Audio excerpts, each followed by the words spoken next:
Hi, welcome everyone to today's webinar, SUE and the ROW, Scalable Workflows for Safer Underground Work, part of ConnectMe's Asset Mapping Events 2026 Smart Compliance and the Right-of-Way series. I'm Greg Babinski. I'm a URISA past president, American Geographical Society Ethical Geo Fellow, and founder of the GIS Management Academy. I also worked for 9 years as the first GIS mapping supervisor with the East Bay Municipal Utility District in Oakland. And so I can tell you that this topic is really, really interesting to me. I'm going to be moderating this event and hosting the Q&A later in the presentation. Before we get started, we'd like to run a quick poll of the audience to find out where you are from and what industries and sectors you work in. The poll, I believe, has popped up on your screen or will pop up momentarily, so please be sure to fill it in and then hit submit. We'd like to have an interactive event today, so please enter your questions into the Q&A space located on the bottom navigation bar of your screen. There's no need to raise your hand, just post all questions in the Q&A space, and then presenters will respond to all questions at the end of the presentations in a panel discussion session that I'll moderate. Also, please be sure to participate in any other audience polls as they pop up during the presentations. For information about speakers and for the event agenda, click the Resources tab at the bottom of your screen. And we've also shared some useful links in the resources section which you can click anytime to access. The session's being recorded and will be available for downloading on demand after the event. You'll get an email notifying you when the recording is available. We'd like to especially thank our webinar series supporter, Bad Elf, for making this educational opportunity available to you. Today's featured speakers are myself and Dr. Nikolas Smilovsky, Geospatial Solutions Director from Bad Elf, Nick Clawson, owner and founder of SiteTwin, Peter Srajer, Chief GIS Scientist from PointMan by ProStar. Utility strikes continue to cost billions of dollars annually. Many local governments lack the resources or processes to collect and integrate underground utility data accurately, leading to safety incidents, delays, and costly rework. This session explores how GIS-powered SUE-lite models improve subsurface utility engineering practices, offering affordable, scalable methods for detecting, documenting, and integrating utility data within right-of-way permits. Hopefully, we'll help you to understand the role of GIS in affordable SUE programs, learn to reduce strike risk and improve excavation safety, and integrate SUE workflows into everyday right-of-way permitting. So before we get started with today's presentation, let's look at those poll results. Okay, so we have local government, 38%, state government, 12%, a smattering from federal government and academia, industry, 31%, and others, 14%. Where are you located? US, we have a smattering from Canada, South and Central America, and that's it. What's your business sector? Land, public administration and planning, 14%. Transportation, that's interesting, 35%. And public works, utilities, 37%. Others, 14%. And municipality population size, the majority over 100,000, but then a smattering small cities under 25,000 and about 22% in medium-sized cities. So interesting. Okay, with that, I'm going to turn things over to Dr. Nikolas Smilovsky from Bad Elf. All right. Thanks, Greg. I am sharing my screen as we speak. Hopefully you can see that. That was a wonderful introduction. So just want to say thank you for everybody that's being here today. My presentation is called From Ground to GIS, Scalable Subsurface Utility Workflows. Again, my name is Nikolas Smilovsky. I've got background in geospatial, GIS, land surveying. Been at Battle for about 7 years, also a professor at Arizona State University with about 2 decades experience. And so today we're going to kind of take a look at where SUE meets GIS, but we're going to continue Greg's quick message here in a second about the kind of industry standards and where we are today, just to make sure we're all on the same page. Before I start that, I'm going to go ahead and throw up an industry solutions poll. If you've been with us before, you've probably seen this. Go ahead, take a quick second, fill this out. Are you implying any type of GIS solutions? Might you be interested in implementing GIS solutions? If you have solutions today, might you be interested in trying to level up and get to the next level? Maybe talk to a consultant to see if they can't help you. Might you need high accuracy GPS to also help map, document, log, locate these utilities? So go ahead and fill that out. It'll disappear here shortly, and when it pops back up, we can review that. In the meantime, while you all are filling that out, I'm going to keep going. So why does this matter? Why does subsurface utility engineering matter? The reason we're going to talk today is that SUE and subsurface utilities remain one of the largest sources of all kind of construction AEC project risk. There's tons of standards, yet these conflicts still occur, and there's really a gap often in execution. Not necessarily an intent. We're not here to bully anybody in this field. I was subsequently this week at the UIC, the Underground Infrastructure Conference, talking to a lot of you all professionals in the industry. We all have the great intent, but sometimes we don't know where to start or how to kind of get there or have a really good solution. So the key message is presenting about closing this gap between standards and reality. So continuing on what Greg was talking about, let's talk about a little bit of subsurface utility risk and return on investment. So there's a financial impact, right? You mentioned earlier billions. So utility strikes cost the U.S. economy over $30 billion annually. That's just monetary. Human safety and secondary impacts. Utility strikes are associated with roughly 400 deaths per year, 2,000 injuries per year in the U.S. and abroad. Strikes can cause major service outages, project delays, public safety risks, as we all know. We've been going through weather, Storm Fern recently in the United States. If you are stateside,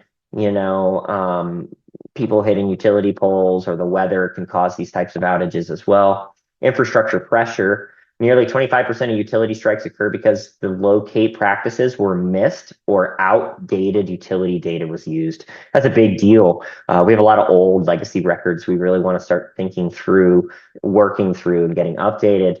In your return on investment through better detection and standards, case studies with high accuracy workflows. So that high spatial accuracy, you're collecting not just the on the ground stuff, but that map and metadata stuff that would, say, populate a geographic information system. High accuracy workflows indicate that reducing utility strikes by even a fraction saves millions in direct and indirect costs, speeds up project deliveries, which every project manager, city council person, mayor, whomever, CEO would appreciate, and obviously improve safety. So what's the reality of subsurface utility engineering in the field? What actually happens? Well, lots of people using lots of tools with lots of inconsistent documentation and, tons of handoffs, lots of, people, orgs, different departments, and things get muddled. What are these pain points? Painting flags without spatial confidence. And so a lot of stuff's happening on the ground, but it's not getting digital. It's not getting to that digital twin we've all heard about. Notes and photos are disconnected from these locations, and so you have disparate data all over the place, lots of human error, and data that cannot be used or reach, or trusted later. And so we have a lot of people at government agencies that are retiring. And as they leave the industry and the workforce, they're taking what we call, tribal knowledge, that not, knowledge about working at the city for 30 years that you would only have if, if you had been there that long. And so as these people retire or quit or leave, how are we passing down that information? Well, this is where GIS comes in. We want to start really taking engineering if you are a civil engineer out there, we don't want to just design in the vortex of CAD. Let's get it into a system that relates with other things and helps us manage. So it's not just about locating these utilities, and it's about reducing unknowns. It's communicating these locations and issues with confidence, right, and supporting safer decisions. So there are two major American Society of Civil Engineering standards that most of you here probably know about. And before I go any further, let's go ahead and shut that poll down, and I can quickly review it if you want. That way we can all know what we're doing here. And then I'll talk about these super fun liturgical ASCII codes that we all just love to read through. That's a joke. Are people currently implementing GIS solutions? So about 37% say yes, no, about 41% not sure, 22% are you interested in implementing?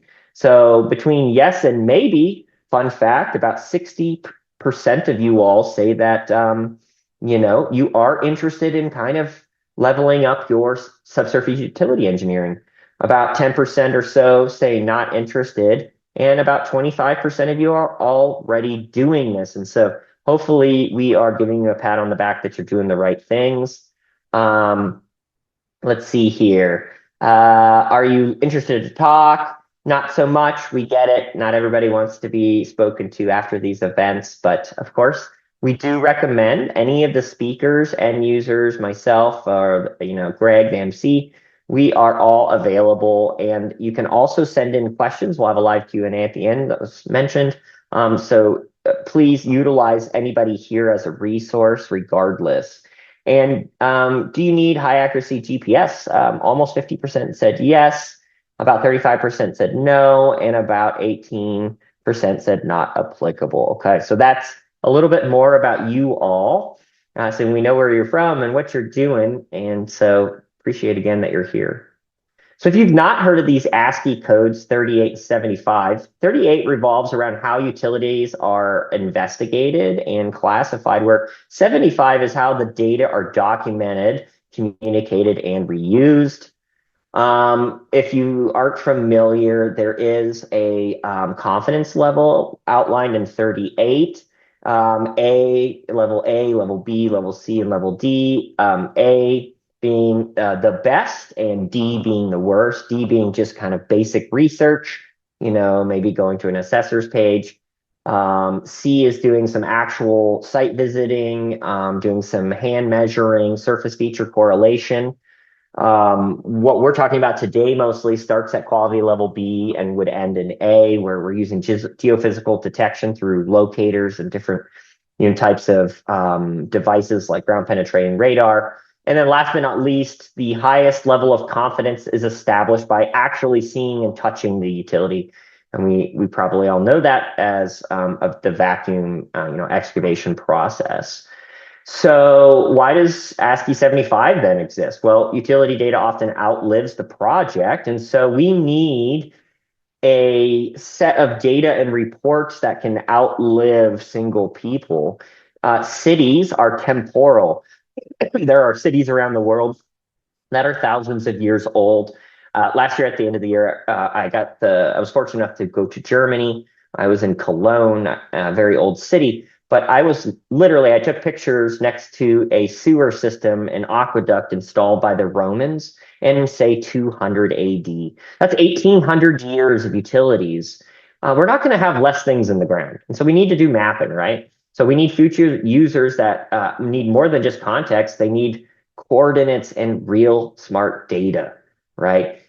ASCII 75 outlines things like traceability and metadata, data about data, accuracy disclosures, reusability. So how does Bad Elf fit into this world of subsurface utility engineering and the idea that we want to map and understand and have some type of data that transcends time? Well, Bad Elf creates GPS, Global Positioning Systems, or the newer term, Global Navigation Satellite System, GNSS.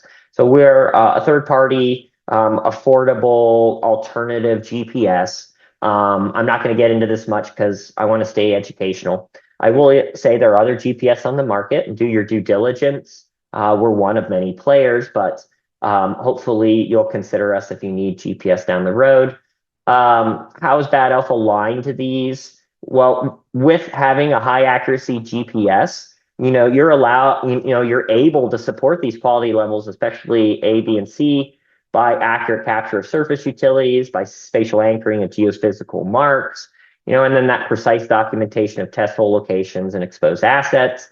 So the idea here is that Bad Elf with accuracy, and you can see here is an example of a GPS with a tablet with software on it, and a field pole and a worker out collecting data. This is how you get the best confidence that it's actually spatially defensible, even say in a court of law.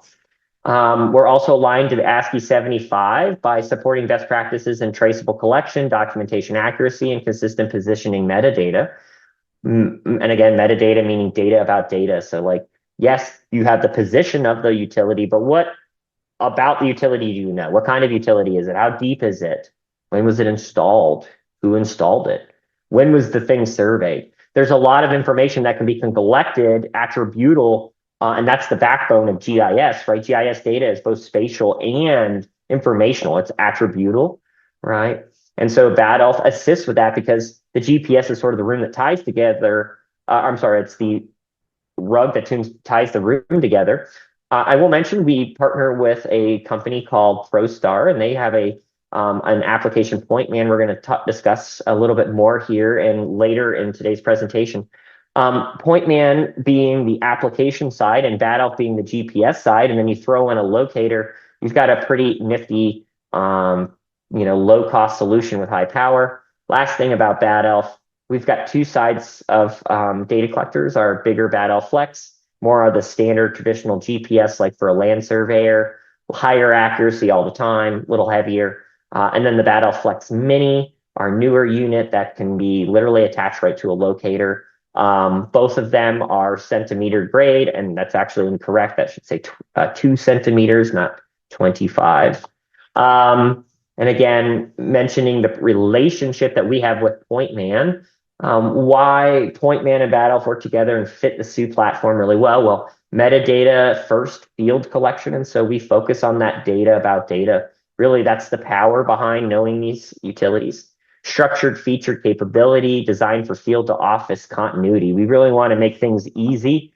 The days of hand scribing things and handing off notes and stuff, are going to the wayside with digital delivery. And so the GNSS captures, that Bad Elf GPS captures the position while PointMan preserves the context so that you can, adhere to those ASCII rules.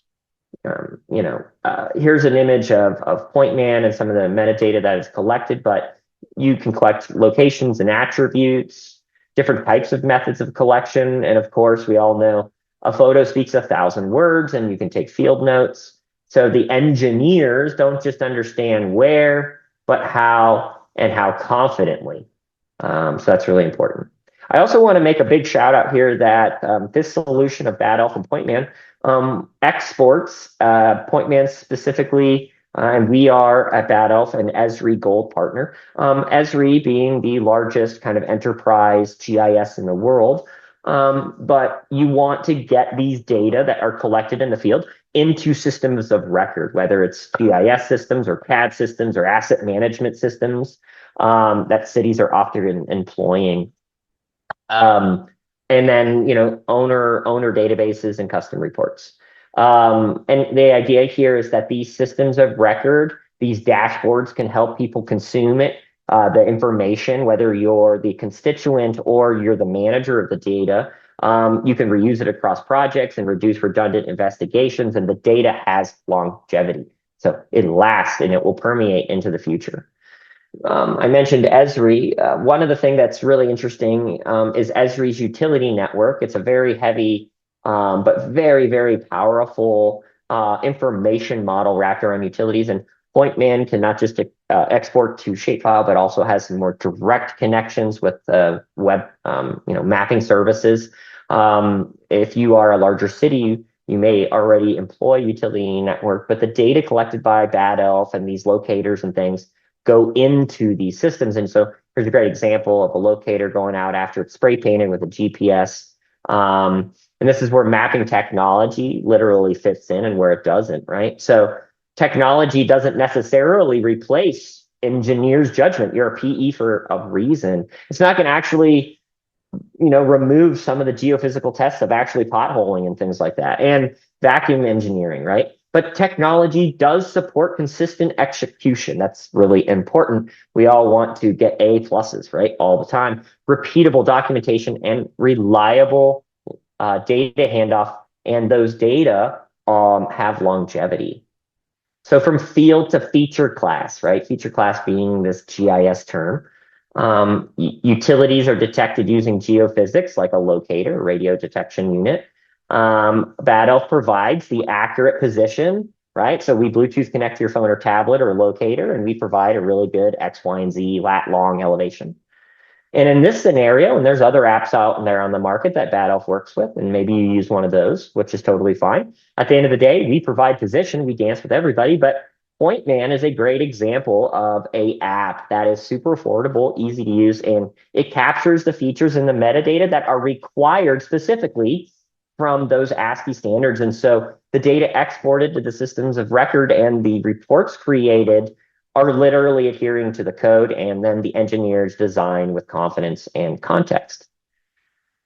So simultaneously locating and georeferencing, we have new devices that clamp our GPS right to your RD locator, right to your Vivax, subsite, etc. What this does is allow you not to just locate and then have somebody go back and map it, but do two things on one mission.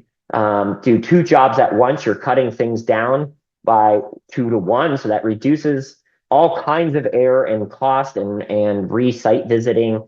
But the idea is here that the locator actually, say for an 811 call before you dig, they're actually doing the mapping as this is happening. So imagine if every 811 locator was collecting high accuracy centimeter grade, survey grade GPS data that were going into system of records, so that you as the principal engineer, that PE, that project manager, right, you would have confidence while you're looking at the levels of SUE that these records aren't just some plat map.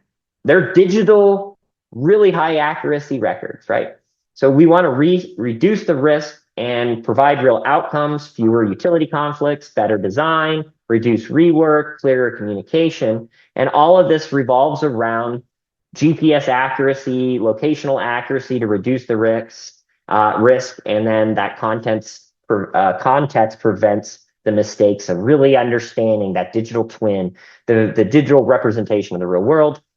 And that digital twin is here, and so we're not going to get into this much today, but I just want to throw out there that there are systems now that you can collect three-dimensional data. And say you got that trench open, maybe you're horizontal directional drilling, maybe a little different, or you're looking at different types of pipe, but you can scan these things with your phone nowadays with a GPS attached. And so you have three-dimensional models that literally live within the ability to design and draw and export to CAD. The future is here. The buzzword of digital twin, it's a reality. Where I live in Texas, for an example, if you submit to TxDOT, you have to do a digital delivery, right? You've got to submit more than two-dimensional plans.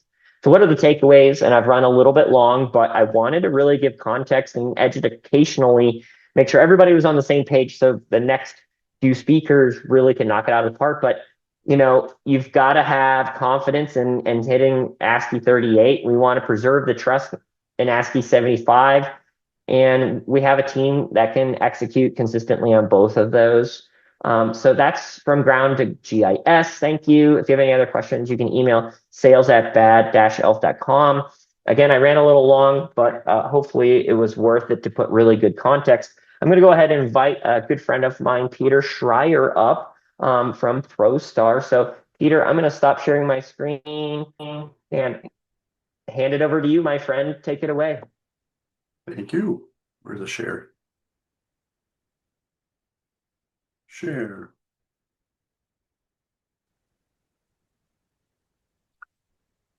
Oh, wonderful. Thank you, Nick. I really appreciate that introduction.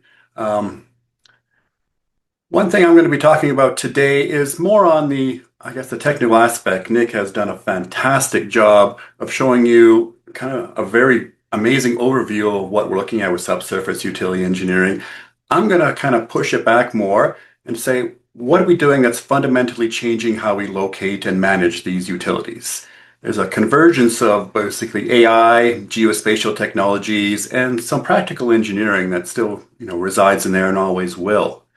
So the next little while, I'm going to kind of go through three things. Why subsurface utility engineering matters, and realistically, why it's so underfunded, and how AI is solving some of these speed and accuracy problems. I'm going to specifically focus on kind of the GPR end of things, but that is only one of the aspects that we can look at. And I'm going to look at some real business cases and what they look like and why this matters, for subsurface utility engineering. Right? One of the key opening statements I always like to tell everybody here is, based on previous experience and, research, a significant utility strike will cost you $300,000 to $2 million just in direct cost. So one prevented strike will pay for an entire SUE program for many years. So this is something that everybody comes up with and shows the ASC 3822 standards. I just want to bring this up here, as Nick did before, because I'm going to concentrate really on the level B. This, I'm in the design engineering stage of things, and that's where level B comes in. This is something we do before we're in the field. Once we get to level A, this has become very much a expensive area, and we want to make sure that we're getting it and putting it in the right spaces. Yeah. A level A system is very expensive for routine deployment. You're going to use this at very critical conflict zones. So I consider something like level B to be the kind of the ideal sweet spot. And it's, very labor intensive as well, where C and D are usually done, D is done in your office looking at records and everything else to C with a significant understanding that this may not be that accurate, but it's a good planning purpose. Level C is when you take a surveyor out and does a peripheral surface scan of the area with the understanding that this is more going to be for planning for level B. One uncomfortable truth that nobody likes to admit in the engineering industry, our legacy data from years back is really only 40 to 60% accurate. I'll give you a concrete example here. I live in Calgary, Alberta, so we've had some issues with water mains breaking, which I will kind of touch on later on. But using a water main, it's been in the ground since the early 80s. Oh, geez, that's a NAT 27, probably. Nobody knows because nobody actually put the metadata on there. So, 10 feet accuracy. I got another as-built from 95 over certain sections of it. That's probably a NAT 83, 1986. Couple feet accuracy. Did a survey, say 10 years ago, 2005. Oh, geez, that's NAT 83, 2011, I hope. Metadata may not be there. Wonderful. Oh, and I've got a satellite data from a utility company that they said, okay, this is accurate, but they derived it from a satellite image that had meter level pixels. Okay, which one of these is accurate? Without looking at all this data, you cannot just throw something out and say, I don't want to deal with that. That's just not going to work. You have to look at it and say, okay, let's look at possibly some AI-powered alignment and some fusion and look at it and say, okay, one says it's 500 feet at ground, one 498, one 505. Metadata says plus or minus 10 feet. So there is going to be some work for you to look at and say, okay, which one of these is correct? The cost of getting this wrong, a major strike, 300,000, 2 million. If you want to do an emergency location, once you've hit this thing, you're looking at, $500,000 to $1 million plus. Much worse, you have a schedule delay of, possibly several weeks.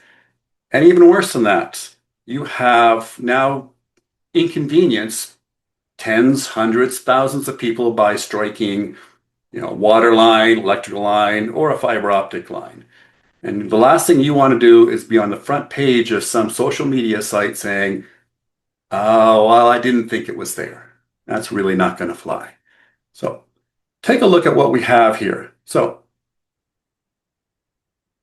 now, if we're going to look at how we interpret and how we get better data for level B, one of the things that is commonly used is GPR. Now, GPR is fairly expensive. It's certainly more expensive than an EM locating device, but in itself, it is critical to use in critical areas. There's been a lot of improvement in how we interpret this data. 3 years ago, if I told you AI could interpret GPRs at about 97% localization accuracy, takes about 1 or 2 hours per mile, I'd be skeptical too. This is a massive change in how the interpretation is done. This does not mean you get to get rid of your geophysicist. Absolutely not. AI is not going to take your liability. This is a tool. If you look at the comparison, this has been done on peer-reviewed research on actual field-collected GPR data. So the interpretation of manually, traditionally, your accuracy is about 75 to 80%. So basically 1 in 4 or 5 utilities will get missed. It's not a slight on the person interpreting, but after looking at GPR B scans for 6 or 8 hours, your mind goes to wander. This little weighty things go on your mind. Takes about, 48 hours per mile to do. That's technician time and a very high fatigue factor on that. And generally, you're looking at about $3,000 to $5,000 per mile in labor on doing this. Taking a look at an assisted interpretation. I have 2 reference models that I list down there, both Lee and Jaffray, who actually have done and created GPR interpretation models. So this is not ideas that may come into effect or may have a model built for this. This is actual data on actual field exercises put together in peer-reviewed. So the accuracy they were getting, about a 97% localization on the GPRB scans. That's the Jaffray 2025, which used a multi-receiver GPRs in an urban setting. So that's a bit different than a rural setting where this would be a lot cheaper to do and a lot easier. But I'm taking the worst case scenario in this. The speed, according to Lee et al., was about 12 frames per second in real-time detection.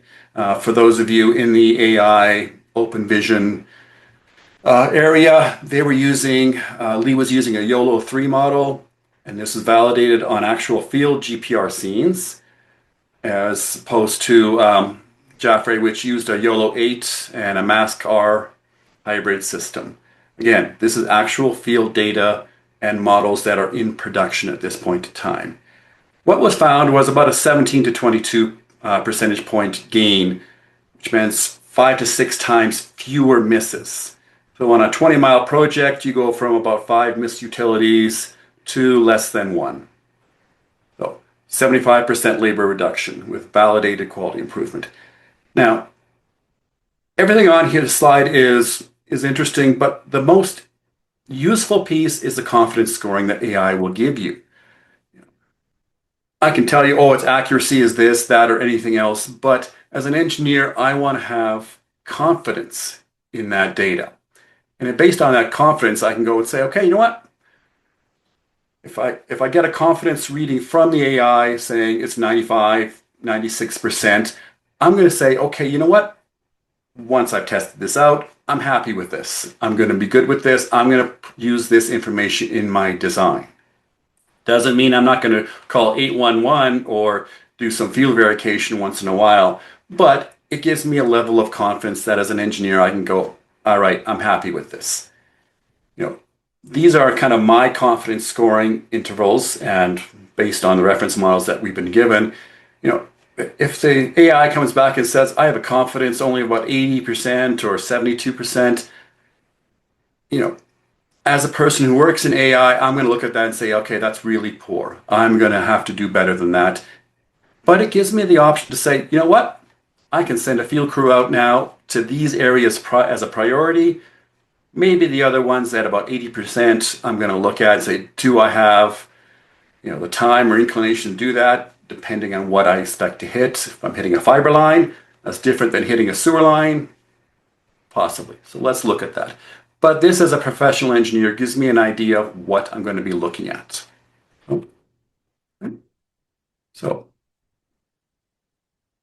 So how do we build confidence that this data is reliable? These models that I've been discussing here were trained on about 10,000, GPR radiograms already. These were actually field verified via excavation. This is not something that, I think this works and we've managed to train this on artificial data.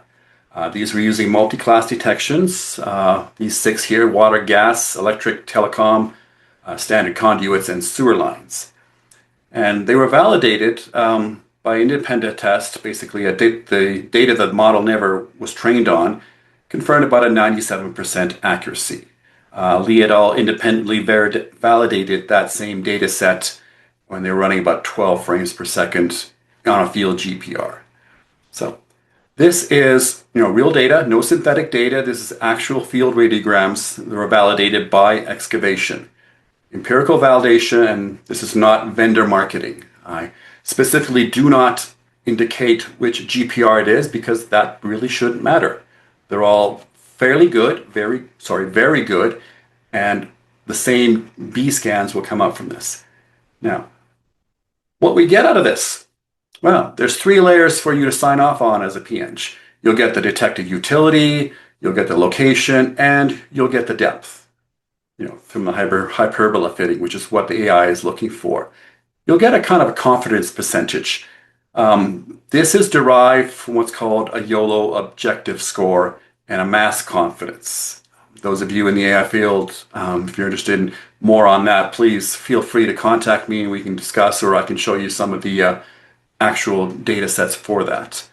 As well, you'll get what's called uncertainty bounds. These are the Bayesian methods that we get on this. This case, it was using a Monte Carlo dropout variance. Okay. This workflow here is very hybrid.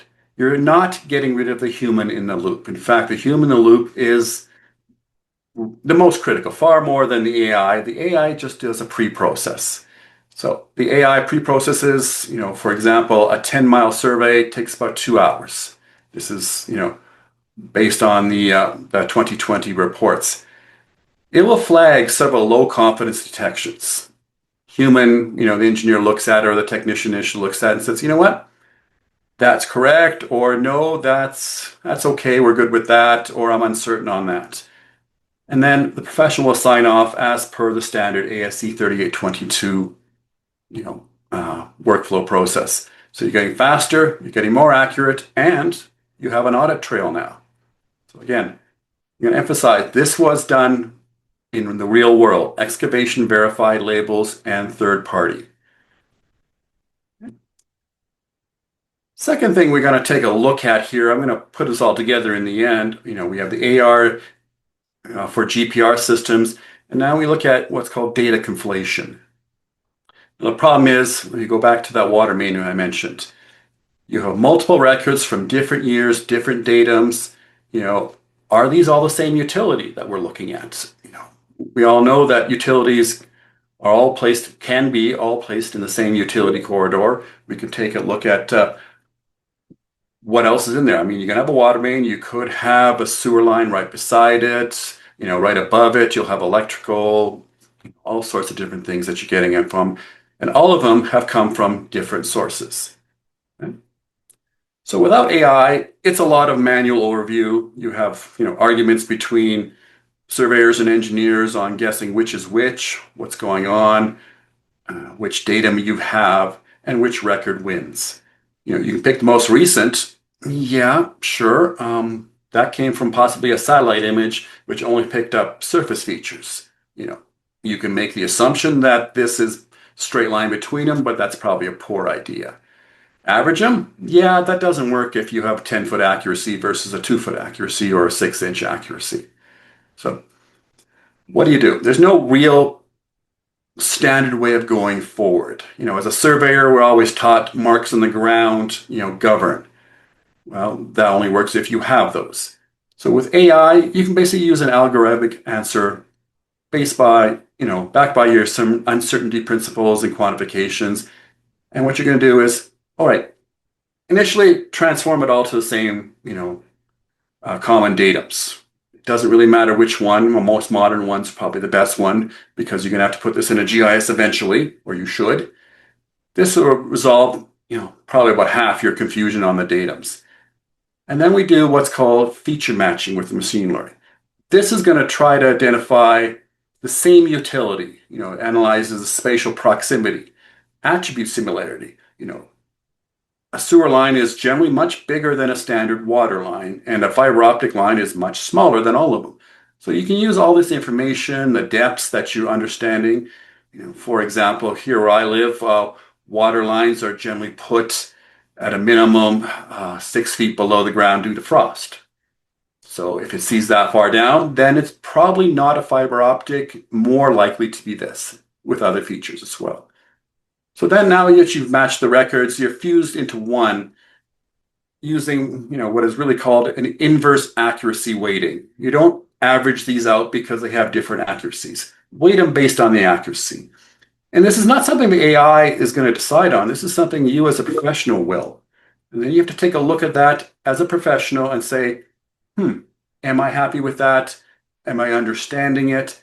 But at least you have now an audit trail showing, the confidence in this. What have you done? And how you can justify everything that you've seen here. Okay. All right. Taking a look at this with surface detection and, the workflow that we're seeing here. Before we're going to spend $20,000 to $50,000 possibly on a level BGPR, you kind of want to do some preliminary intelligence on the system. The surface indicator detection, basically on, using computer vision, the OpenCV libraries or any one of those YOLO or SAM libraries, you can grab on orthophotos or drone imagery to fill this kind of a gap. We all know call before you dig here is, backed up. We're looking at about a 4 to 8 week delay in some certain areas, urban areas especially. So, a lot of projects, probably about half of the projects I've worked on, they have been delayed waiting for, an 811 to come in and do this. Not a slight against 811, they're busy and there's a lot of construction going on. Why we use AI surface detection? That kind of gives me a preliminary map within a couple of days, once I have the data, while I'm waiting for 811 to come back. This doesn't replace 811, it kind of complements it. I get preliminary intelligence fast. I still call 811 for the official locates or a private utilitator. But now I'm not sitting there idle. I'm planning my GPR survey based on where I see surface indicators suggesting, utilities are running. So what can we detect? Generally, if you talk to most of the GPR, the AI on this, and I've done this before, like companies like 4M do this extremely well.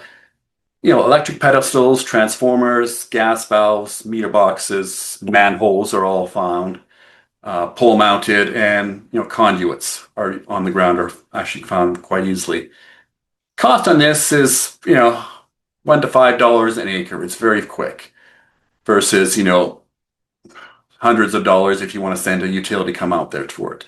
Turnaround, again, usually a couple days for this versus, 4 to 8 weeks for an 811. The issue you got to look at is more on the false positives. You probably will get about 2 to 3% false positives using AI on this. That's fine as long as you understand this and you can deal with this as it is. And okay. Now, this kind of is really, the crux of the matter here is why do we do all this?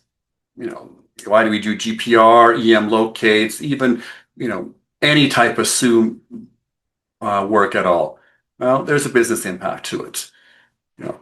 Notwithstanding any moral and ethics of, preventing death or injury to your workers or anybody around you. In fact, that's, the safety aspect is the most critical, hardest to quantify though. So I'm going to quantify, direct impacts. Referencing several studies that have been done. The Federal Highways Administration and Purdue did a 2000 study on strike reductions, and the National Cooperative Highway Research Program, which is part of the NTSB in the US, have done research on why you should do this. The metrics here are, pretty obvious. They found that, they did 71 different highway projects, about $1 billion confined construction value. Without a comprehensive SUE system, they did about 3 to 5 utility strikes per mile in an urban area. These are happening during construction. You'll hit a gas main, you'll have to excavate the neighborhood, power lines, etc. This is a significant problem. In other areas where they did do the level B SUV, both EM and or GPR, they managed 1 to 2 strikes per mile, 50 to 60% risk reduction. And that was verified by that study, the Federal Highways Administration. If you're going to do, a comprehensive SUE program, proper damage prevention policies, and 811, you'll probably get even better, up in the 90% strike reduction. So your cost savings, again, the NTSB did this study. Example was a $10 million highway project. Without the SUE program, your emergency location, design change orders, schedule delays, utility-related costs, $2 to $5 million. Versus if they did the same project with a level B SUE, their utility-related costs were done at the forefront. They had to relocate some utilities that they found initially. So, $500,000 to $1.5 million. Your net savings on this, they found, was about, $1.5 to $3 million, depending on what you're looking for. So for, typical design build firm doing 10, 15 projects a year, that easily will pay for your subsurface utility investment.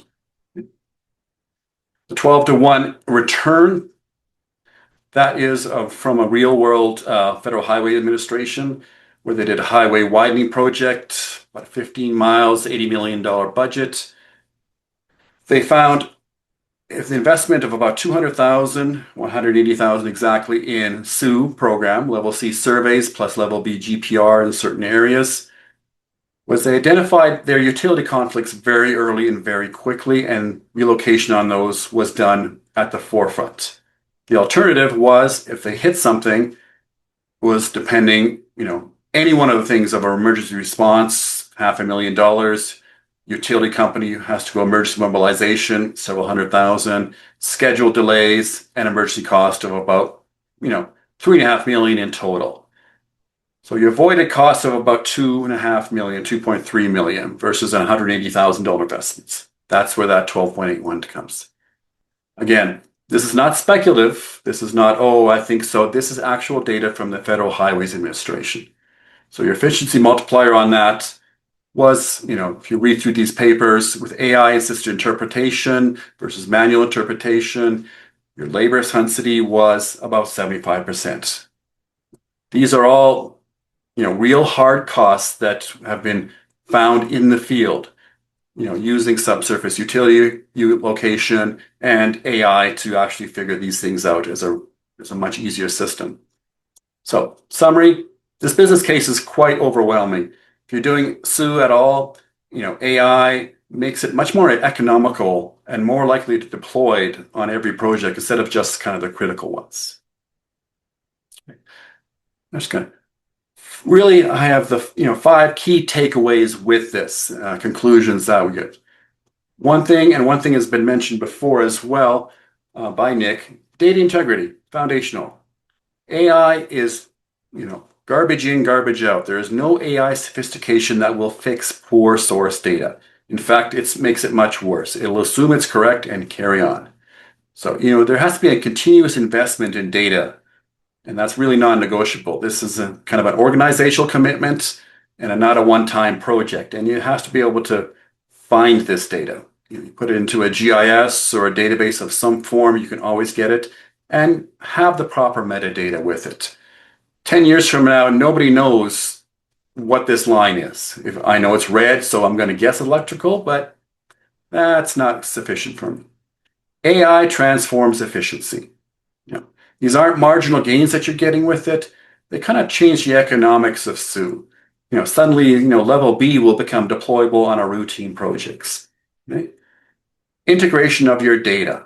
Point detection is, just the table stakes now. The real value is putting all this data together, proper coordinating systems, different sources, quantifying the uncertainty, and that's where the competitive wins are coming in. The return on investment, well, that's very compelling, 8 to 15 times, like I said in the previous slide. One strike will prevent, justifying your SUE program. Not to mention, making sure your CEO is not on the front page of some newspaper. We have a very first mover advantage right now. This is all very new and it's just coming online. AI is just going to get better and faster at this. By 2030, most people are saying this will be standard practice. Key statement here, geospatial AI amplifies professional judgment. It does not replace it. Liability flows from professional judgment, not the tool. AI is just the tool. In that case, you have to understand what you're getting and still put together what you've done. With that, I'd like to pass this off to a really good friend of mine, known him for a number of years, Nick Clawson from SiteTwin. And I thank you for your attention, and any questions, feel free to bring them up.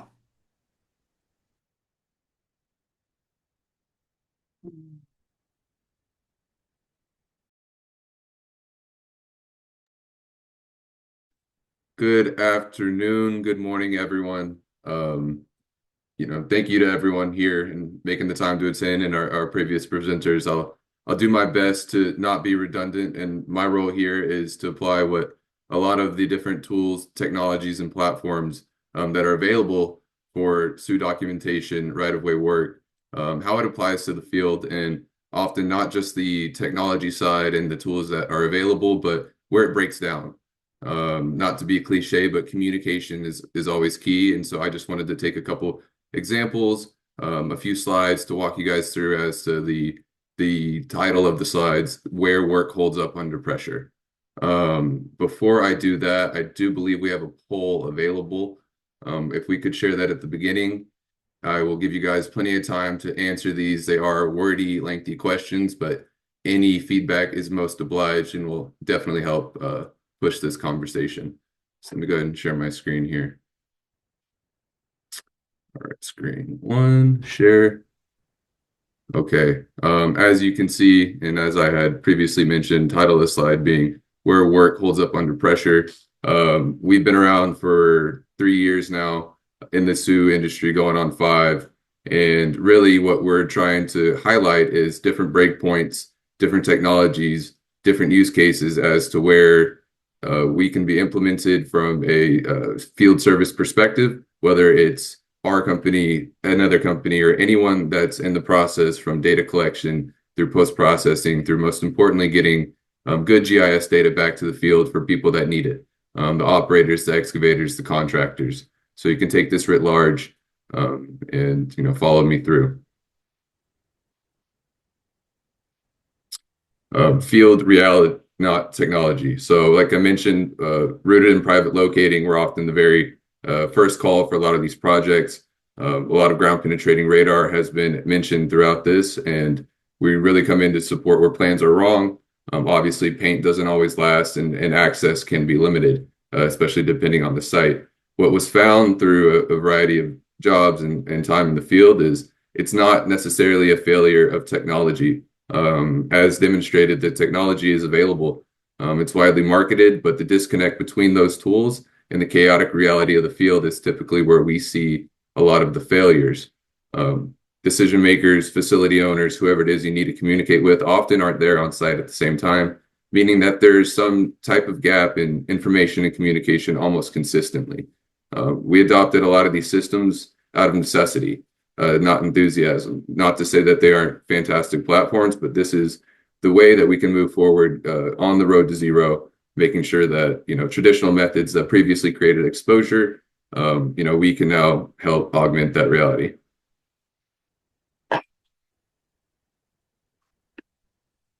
Just a few, talking points as to what we've seen, and at the piggyback on things previously mentioned. But one of the biggest challenges we see is that we find a lot of asset data to be in isolated systems that don't necessarily speak to each other. One GIS can communicate with another, but often the structure, the format, the way it needs to be received to push the project along is not a one-to-one. That being said, there's a lot of field capture gaps. Critical field crews capture information that rarely makes it back to that central GIS.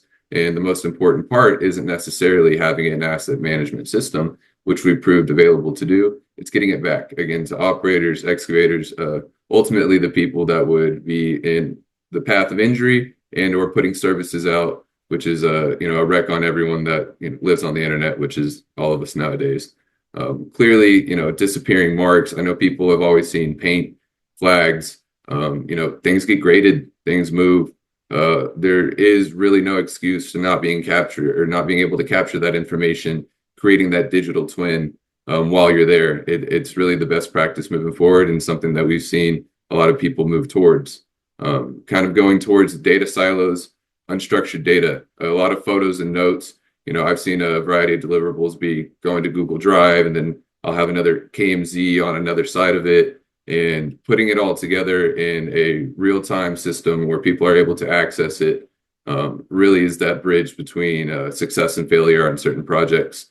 Hardware inconsistency. This isn't to say that everyone needs to use the same type. It's the implementation of these tools and being able to use them while you're doing it. There's a variety of great platforms, but it's often used inconsistently or incorrectly, which really starts with training, awareness, knowledge, and then great conversations like we have today.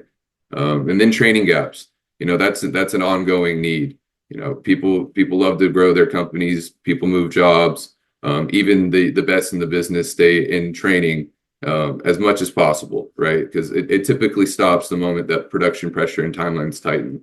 And that's the nature of us trying to get jobs done. That's a lot of how us as humans operate. But training gaps is really a challenge that we see that doesn't get talked about enough as far as how to implement these tools and be consistent with the type of data that we're able to deliver.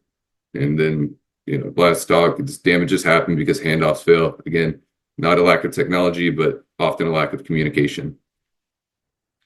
Some perceptions versus reality. Again, as built, we've seen things on paper records from the 1960s to the 1980s that a lot of people assume are reliable. As we all know, paper scans, lack of coordinates makes it extremely difficult for someone that's operating the actual trenching, boring machines to reference in a usable format.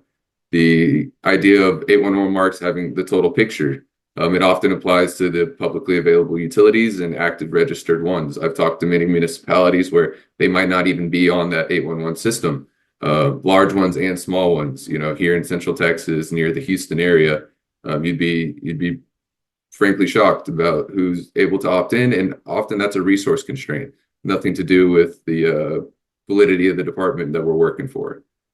Survey files being field verified.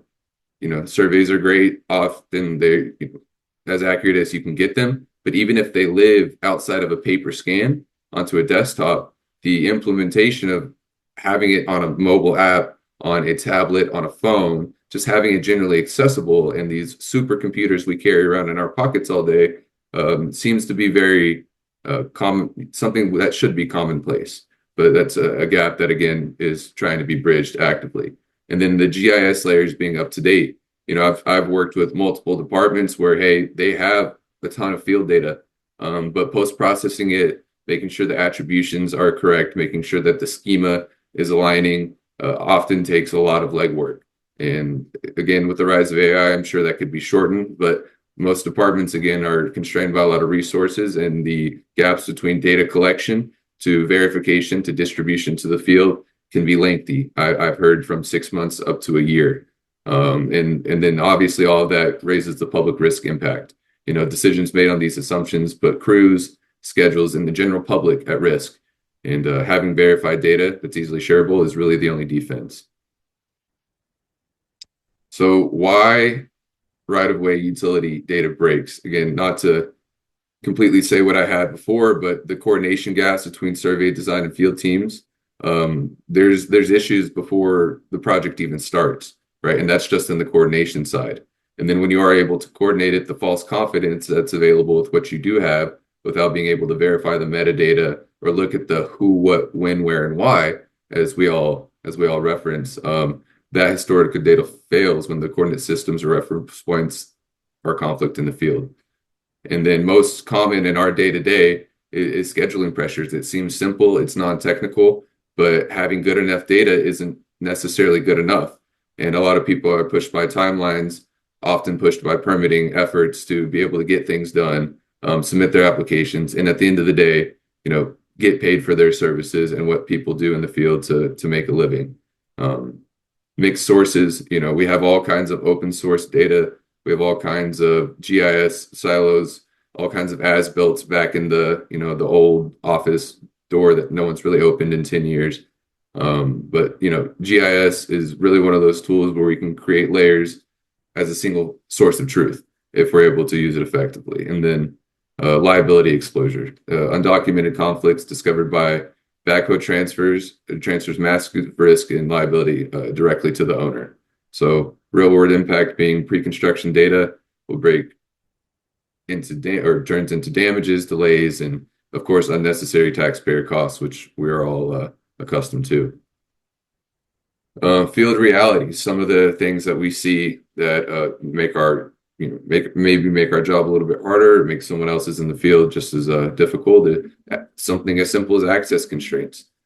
Just coordinating, being able to get to that point, whether that's traffic control on a private property, on a controlled facility, on a military base, can prevent scanning and locating entirely.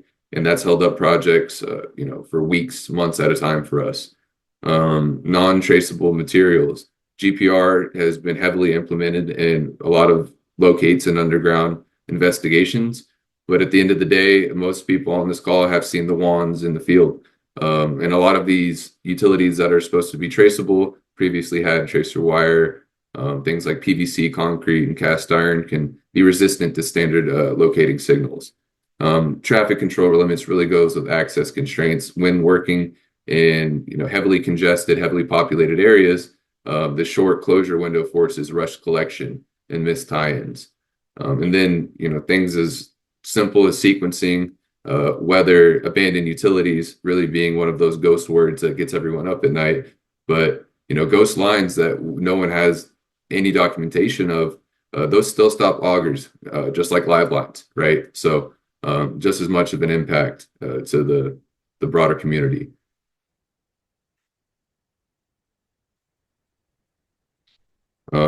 What a lot of companies have changed. This isn't just us. We're not unique in this at all. But the implementation of real-time GIS and standardizing your data collection allows for the data capture under real-world conditions to provide that who, what, when, where, and why. A lot of that, again, takes coordination on the front end, working with GIS engineers, architects, whoever it may be, asking what those deliverables are, making sure that you're aligned on what the expectation is, and then presenting a sample before even getting to work to say, hey, is this the right way to do it? Immediate QC validation, again, available via mobile collection and real-time GIS tools. If you're going to go ahead and collect something, there should be someone to verify or at least validate what it is that you're doing.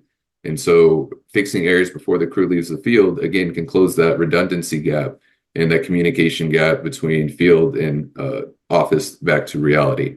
And then often deliverables, right? That conversation needs to be had at the very, very beginning. Usable handoffs directly into GIS, your asset management systems, whatever CAD platforms you're using, allows for data to arrive ready for engineering, not cleanup, which again can be a large part of the effort. Some of those tools implemented, tools like Bad Elf, tools like PointMan survive the field, but the differentiator often is that communication that structure and the accountability over what tools you're using, how you're going to deliver it, and what the expectation that you've set with the end user and ultimately the community is going to be.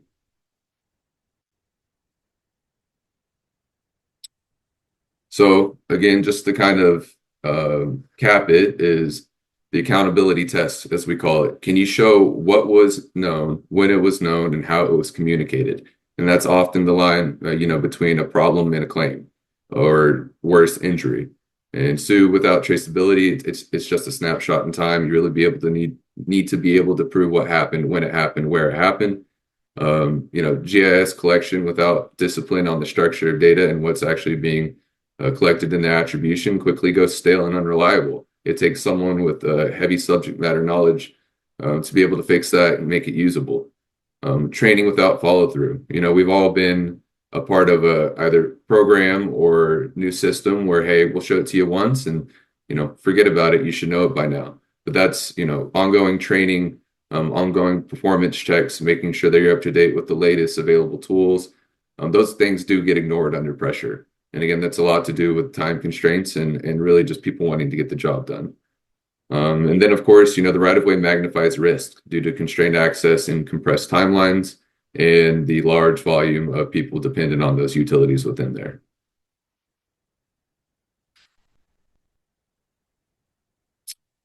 And then just some assumptions that, should be made before you even start a project. It's not really the tools you have in telling people how they should be used. The one thing that we've learned a lot is take what they're actually telling you and listen. Don't tell them exactly how to do it.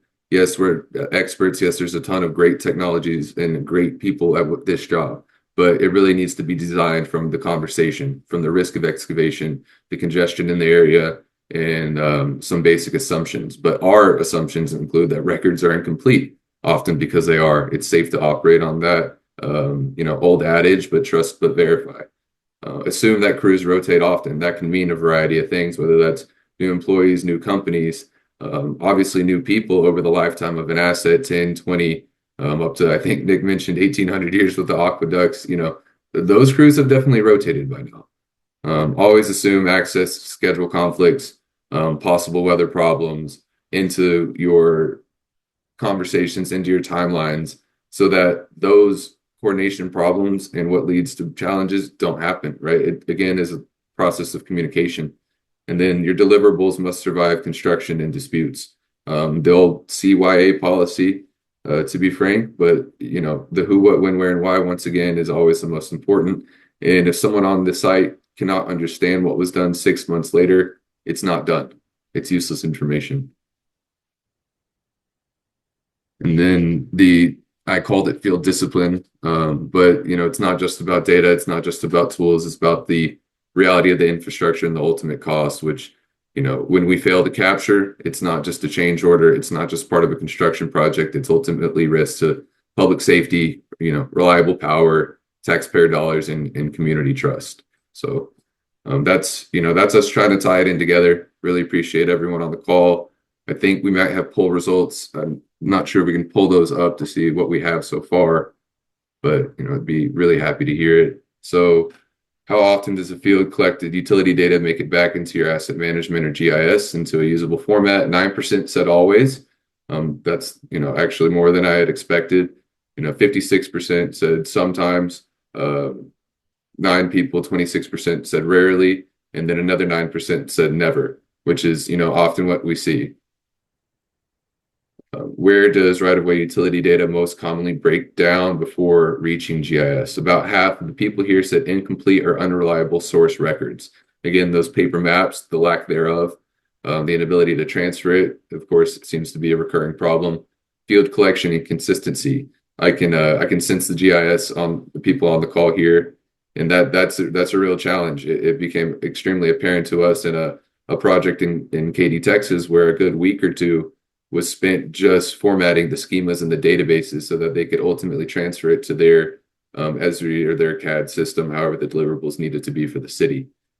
Data handoff from field to GIS. Yeah, that can be, again, solved by a variety of tools, but at the same time, it takes real subject matter experts and people that are able to understand and resources, and at the end of the day, so completely understood. And then 3% of people said post-construction updates never occurring, which can happen very often too. What most often prevents timely updates to your records or your GIS? And here is, I guess, real-time information of a lot of what I've been talking about. But 30% of people said insufficient staff or time. I, call that a resource constraint. Competing project priorities, what needs to get done today. That was at 47%. So right there, you have over 75% saying a resource constraint or resource allocation. The 17% of the group said inconsistent field data quality, which, it's very common. And then another 7 said updates happen, but they're too late to be useful. Things change, more stuff goes in the ground. I'm here in Central Texas, and it's a booming area, so I could only, imagine. I actually expected that number to be a little bit bigger. And then the last question being, how much manual cleanup is typically required before field data is usable in GIS? 14% said minimal. I commend you. Absolutely. 61% said some, right? So there is a variety of, hey, we kind of have it set up correctly. It's flowing, maybe not. There's 60% of people that are replying some. Significant amount of work to make sure that that ends up in the GIS is at 21%, and nearly all of it is at 4%. And I feel for you, whoever that one responded was. I know that's quite a lot of work. So again, I really appreciate the time. If there are questions, of course, I think we're going to open it up for a Q&A, but that's us. And really, again, thank you guys for having us.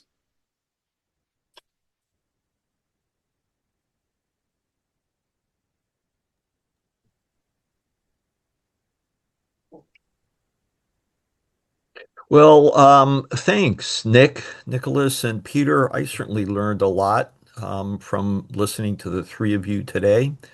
So I know that we had some questions submitted by the audience, and so let's get into those. The first one, let me put my glasses on. The first one, let me go to the top.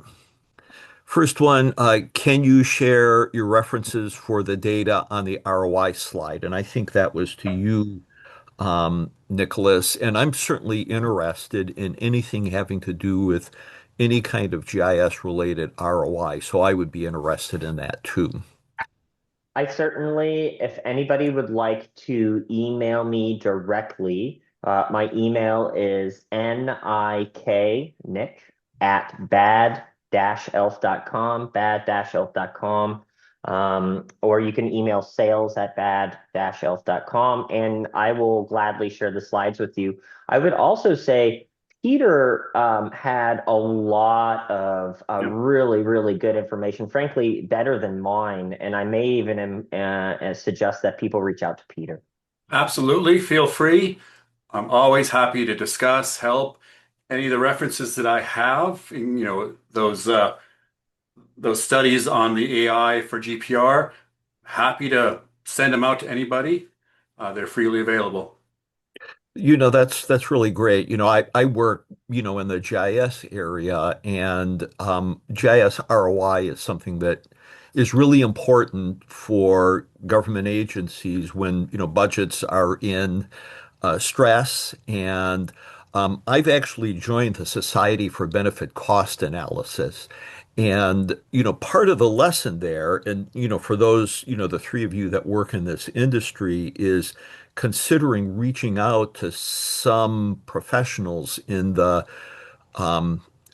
economics field to help you with those ROI studies rather than, I know engineers do, engineering cost analysis all the time, but having a financial professional or an economist do the study for you or for the industry as a whole, I think would be really useful. So, next question. Largely, we are discussing about positional data from GNSS, but I think it's worth highlighting that if the geophysics is performed incorrectly, the geospatial location of that information is useless. Comments? Absolutely Nick? correct. The standard thing is garbage in, garbage out. Right. The AI can do some interpretation, but that does not replace the professional. Yeah. You may be, inch level accuracy, but inch level accuracy on garbage is still the same thing. Absolutely Yeah. correct. Yeah. And Nick, I mean, you mentioned pretty heavily, what you specialize at SiteTwin is doing some of those geophysics correctly, right? Like just because the technology exists doesn't mean it's being used appropriately.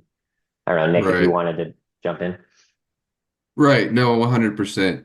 One of there's a real kind of supply demand problem there for people that know how to effectively operate these machines. And it's not like you can go, train someone in a day or even a week. Often the real interpretations we leave for engineers, surveyors, geophysicists, but field experience does come with a lot of benefits as well. And different machines work differently, but again, a lot of them are expensive for a reason. They're high quality. Definitely things that need to be implemented, but at the end of the day, it's a tool in the toolbox, right? There's an investigation process just like any investigation method, and that's just one of the many tools employed, which has been extremely effective for us so far. Okay, here's an interesting question from Emily. She says, for organizations that are actively using GIS, what's the best approach to onboard internal folks who may not be tech savvy or are slow to accept methods that are new to them? That's an interesting, sort of human, personal relation management challenge question. Somebody want to take that? I can start.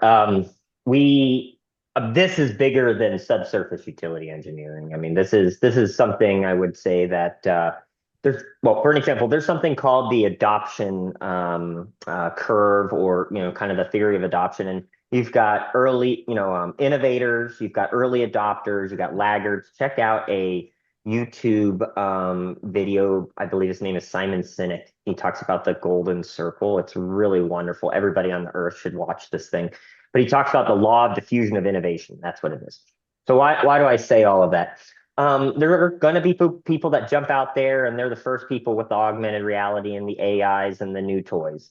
And then there are people that are going to be following up, and then there are still people with rotary phones out there, for an example. My biggest suggestion would be making the complicated digestible by the masses. Don't get into the weeds of all of the ins and outs of the technology. Try to focus on the return on investment and what it could potentially be doing to assist and not take over or replace, but rather make their life better. And I had I'll end with this and open it up for others, but I had a boss mentor one time say, how do you eat an elephant? And he would say one bite at a time.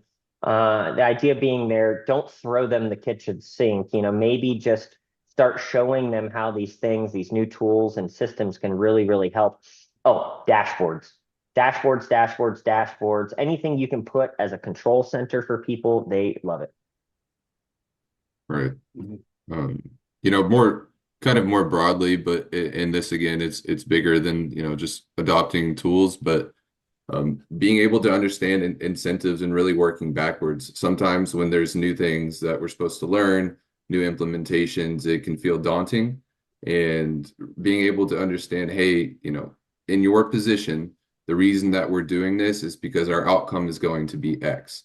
And this is how we're going to get there, again, step by step. So it's really important to align with the incentives of the overall project, how it's going to affect them personally in their role, and not necessarily making it in total, about overarching, lofty goals. It's really step by step, and making sure you can break it down into something that's, in line with the incentives that would keep them learning, able to produce. Great.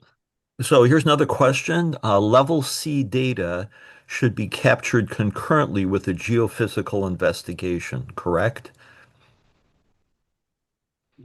C and D is not generally geophysical. B is more on the geophysical. C is usually getting surface features, which is, standard Mm. GPS or anything else. Yeah, you could, but not usually. Okay.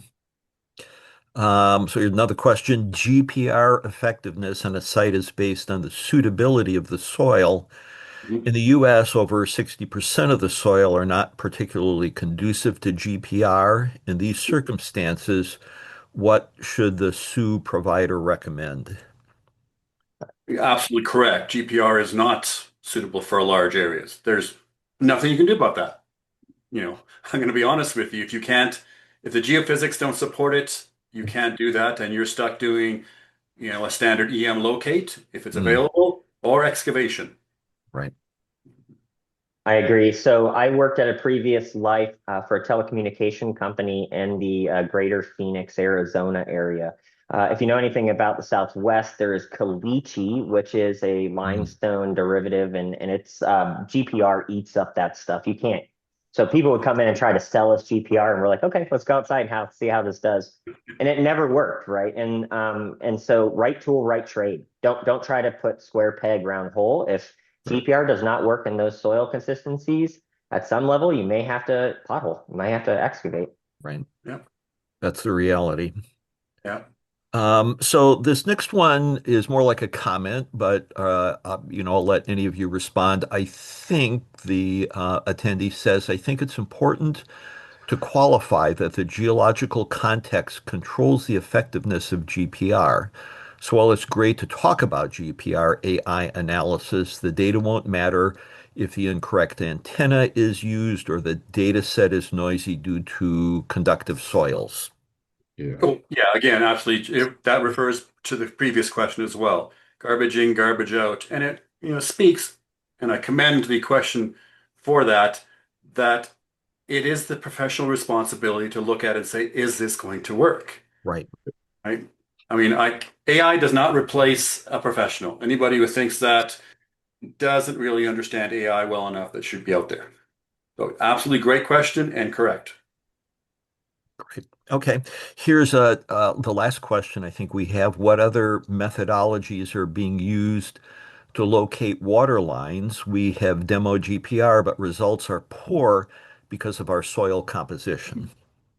Correct. Yes. I can't really add on to that, but yes. I mean, Yeah. it all depends on the areas. If you're looking at, I mean, we use the GPR a lot in urban areas, which works quite well because it goes through asphalt quite well, in fact. We used where, and I gotta ask you, where GPR really works quite well is in snow. Mm, Goes right through fresh water. Yeah. I live in up in Western Canada, so mm. those of you who live in Arizona, snow is that white stuff that goes in the ground. It's not sand, so it goes through it, no problem. So you got to look at where are you using this and what are you using it for. We're trying to make it more efficient, for you to use it. If you still can't use it, then AI does not change that. All depends on how you want to do it. Okay. So I had a question that came to my mind, and this goes back to my experience when I was working for the East Bay Municipal Utility District in Oakland. And, we weren't doing anything like this at the time, but there's a lot of concern about contaminated soil and knowing where contaminated soil is. So when you're doing an investigation, so is there any, practice related to SUE that, collects that kind of information or integrates it into a database? Hmm. I know it's completely different technology, but Well, it almost might be like some, collateral information that you could collect. you know, that's actually really good. I never thought about that. So thank you, Greg. This is Okay. interesting. You know, as has been mentioned, GPR picks up difference in conductivity and density. Mm, That basis of it. If that contaminated soil has, a variation in that, so maybe we can pick it up with that. But that would involve training a new model. right. Certainly possible. Yeah. Whether it's viable, economically feasible, that's something you need to look at. That's Mm, a research subject area. good. Yeah. So, I and there then also I was oh, just going to say from the hardware perspective, what we would say is that Bad Elf, like our positioning, the way we pass the information to other systems and peripheral devices is all open and our SDK is on GitHub. But what we could do is if the sensor, whatever that sensor is that could detect the, Mhm. toxicity or that Superfund site or whatever, what you could potentially do, just like a locator or a GPR, you could be collecting that information Mm. simultaneously when you were out there. And with GIS, it's just really another an attribute. But Right. that's going to take Yeah. some Frankenstein R&D. But if there is a world in which there is a business model there, contact sales at Pat Absolutely. I mean, all this is quite possible. I mean, all this new technology is just gives you an advantage of, okay, can we do this? Yeah, possibly. Let's take a Yeah. look. Right.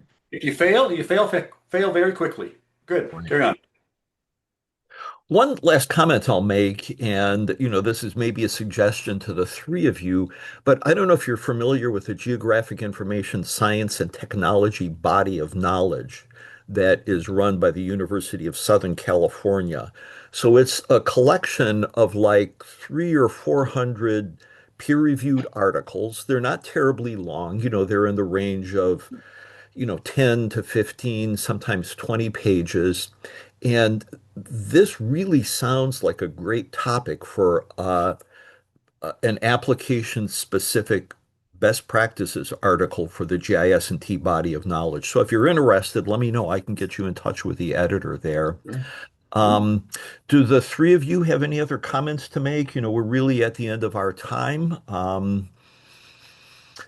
have no other comments, but except Greg, Nick, thank you. I mean, this has been very interesting, and to thank you to the audience who take the time and energy to be out here. Very Yeah. appreciate it. Yeah, Absolutely. thanks to the three of you. And, let me thank Connect Me for putting this on. And, unless there's anything else for the good of the order, um, I think we're adjourned, correct? Thank you, All right. Greg. All Awesome. right. Yes, Thank thank Thanks, you. you very everybody. much. Thanks, everyone. See you guys. Bye bye.